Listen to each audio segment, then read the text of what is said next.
झारखंड सरकार को राज्य के लिए 3 वर्ष तक प्रधानमंत्री आवास योजना नहीं दिया गया था और मैं झारखंड के माननीय मुख्यमंत्री जी हेमंत सोरेन जी को धन्यवाद करती हूं। राज्य सरकार का अपना संसाधन से अब आवास 2 लाख रुपया करके पर लाभुक को दे करके आवास को बनाने का काम किया जा रहा है। सभापति महोदय, आपके माध्यम से सरकार से मांग करती हूँ कि वो जो विगत 3 वर्षों में आपने झारखंड राज्य के मेरे संसदीय क्षेत्र में भी नहीं मिला है आवास को, उसको पूरा करने का सरकार से मैं मांग करती हूँ। सभापति महोदय, आज मैं 2025-26 का अनुपूरक अनुदान मांग पर दूसरा पेज में बोलने का अवसर दिया, इसके लिए मैं आपको धन्यवाद करती हूँ। मैं वैसा क्षेत्र से आती हूँ जो मेरे संसदीय क्षेत्र सरंडा जंगल पहाड़ क्षेत्र से आती हूँ, इसलिए मैं सबसे पहले तो अपने संसदीय क्षेत्र के जनता को मैं आभार व्यक्त करती हूँ और अपनी बातों को शुरू करती हूँ कि अभी अनुपूरक बजट के जब हम लोग इस पे चर्चा करते हैं, सबसे पहले तो प्रधानमंत्री आवास योजना के तहत जो ग्रामीण क्षेत्र के लाभुकों को देने का काम कर रही है भारत सरकार, सभापति महोदय, अब उसका राशि जो बहुत कम होता है और काफ़ी दूर है और उसको लेकर के उस राशि से प्रधानमंत्री आवास पूर्ण नहीं होने की वजह से घर अधूरा ही रह जाता है और झारखंड सरकार को राज्य के लिए 3 वर्ष तक प्रधानमंत्री आवास योजना नहीं दिया गया था और मैं झारखंड के माननीय मुख्यमंत्री जी हेमंत सोरेन जी को धन्यवाद करती हूँ। राज्य सरकार का अपना संसाधन से अब आवास 2 लाख रुपया करके पर लाभुक को दे करके आवास को बनाने का काम किया जा रहा है।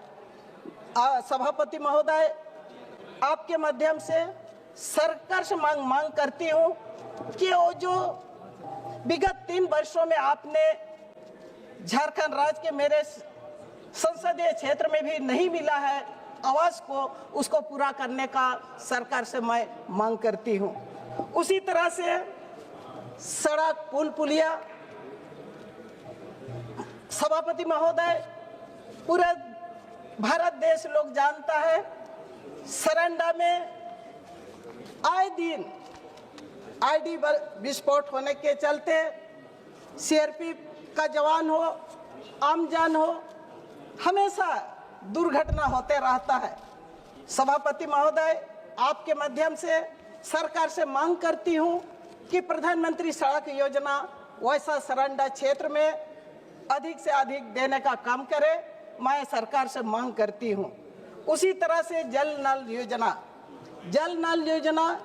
अभी आने वाला समय में, अभी 2 माह के बाद पानी का संकट होगा, पानी का हाहाकार होगा।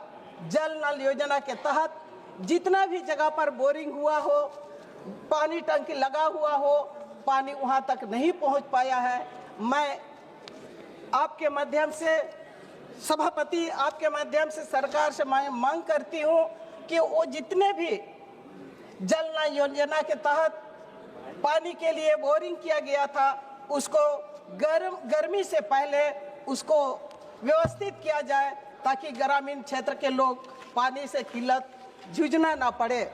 इसी तरह से एकलव्य विद्यालय अब पूरे देश में कई सैकड़ों, अब कई जगह पर आपने बना रखा है और मेरे ही संसदीय क्षेत्र में सभी प्रखंड में एकलव्य विद्यालय निर्माण किया गया है, लेकिन उसमें पूरा व्यवस्थित नहीं होने की वजह से उस विद्यालय में बच्चों का पढ़ाई भी शुरू नहीं हो पाती है।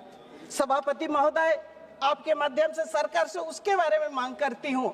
विद्यालय भवन बन चुका है, शिक्षक की अभाव है, वहाँ पर रसोई के अभाव है, सारा चीज़ों को आप पूर्ण रूप से उसको पूरा करें और विद्यालय को सही रूप से जनजातीय क्षेत्र का विद्यालय संचालन हो, मैं आपके माध्यम से मांग करती हूँ। इसी तरह से हमारा माजी जी समाप्त करें। महोदय, हम लोग का तो 9 मिनट होता है। नहीं, 9 मिनट नहीं है आपका, आप देख लिया जाए। इसीलिए महोदय 4 मिनट था, 4 मिनट से ऊपर हो रहा है। महोदय, सेल का क्षेत्र है, सबसे बड़ा वहाँ लो आइस का खदान है और सेल के माध्यम से उसको संचालन होता है। सेल से जो भी लाल पानी निकल के आता है बाहर, और वहाँ जितने भी लाल पानी से लोग प्रभावित होता है, उसके लिए कोई सेल के तरफ से कोई व्यवस्था नहीं किया जाता है। इसलिए सभापति महोदय, मैं सरकार से मांग करती हूँ, सेल आपका भारत सरकार का उपक्रम है, आप वहाँ के जनता के लिए शुद्ध पानी देने के लिए भी काम करें। और इसी तरह से रेल के बारे में तो आपने सोमवार को कहने को कहा है, फिर भी मैं थोड़ा सा रेल को भी कहना चाहूँगी कि भारत देश का चक्रधरपुर रेल मंडल से राजस्व से अपना तीसरा स्थान पर देते हैं।